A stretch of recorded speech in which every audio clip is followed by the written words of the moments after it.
भाषेला का साजरा केला जातो? तर 27 फेब्रुवारी म्हणजेच विष्णू वामन शिरवाडकर यांचा जन्मदिवस आहे. त्यांना कुसुमाग्रज ही म्हणतात. तर त्यांचा जन्म 1912 साली झाला आणि त्यांचा मृत्यू हा 10 मार्च 1999 मध्ये झालेला आहे. हे एक श्रेष्ठ असे आधुनिक मराठी कवी, नाटककार आणि कादंबरीकार. विवा शिरवाडकर म्हणजेच आपण जे म्हणतो की कुसुमाग्रज या नावाने त्यांचे काव्यलेखन आहे. त्यांनी लिहिलेल्या ज्या कविता आहेत, जे काव्य आहे, हे कुसुमाग्रज या नावाने त्यांनी लिहिलेलं आहे. आणि त्यांचा जन्म पुणे जिल्ह्यामध्ये झाला, मात्र ते नाशिक जिल्ह्यातील निफाड तालुक्यातील शिरवाडे हे त्यांचं जन्मगाव आहे. त्यानंतर त्यांनी लिहिलेले ज्या कथा आहेत, कादंबऱ्या आहेत, त्याच्यामध्ये जीवन लहरी, किनारा, मराठी माती, वादळवेग असे त्यांचे प्रकाशित झालेले काव्यसंग्रह आहेत. त्यानंतर विशाखा हा त्यांचा एक काव्यसंग्रह आधुनिक मराठी काव्याचे कायमचं भूषण म्हणून आहे.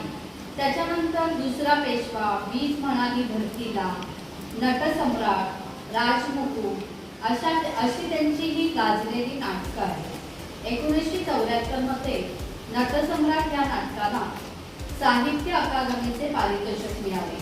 त्यानंतर वैष्णवी, जान्हवी, कल्पनेच्या तीरावर ह्या त्यांच्या कादंबऱ्या आहेत. आणि असा महत्त्वाचे आपले हे ज्येष्ठ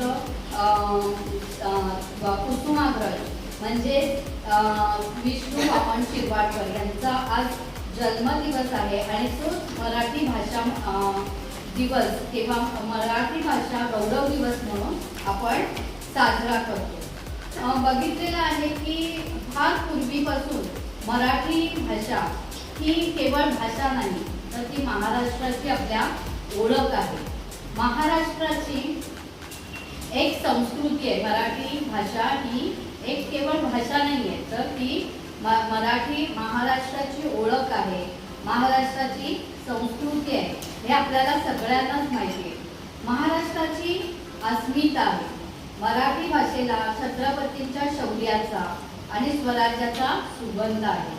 मराठी भाषा म्हणजे सरस्वतीच्या दरबारातील मौल्यवान एक रत्न आहे आणि ती अलंकाराने सजलेली आहे, हे आपल्याला सगळ्यांना माहिती आहे.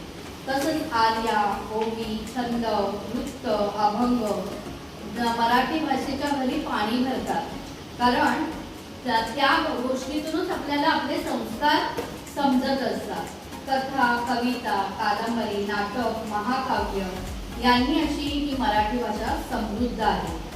गड किल्ल्यांच्या मोकळ्या वाऱ्यात छत्रपतींचे पोवाडे गाणारी मराठी भाषा आहे. नंतर घराघरातून घुमणारे तुकारामांचे अभंग याच मराठी भाषेमध्ये आहेत. त्यानंतर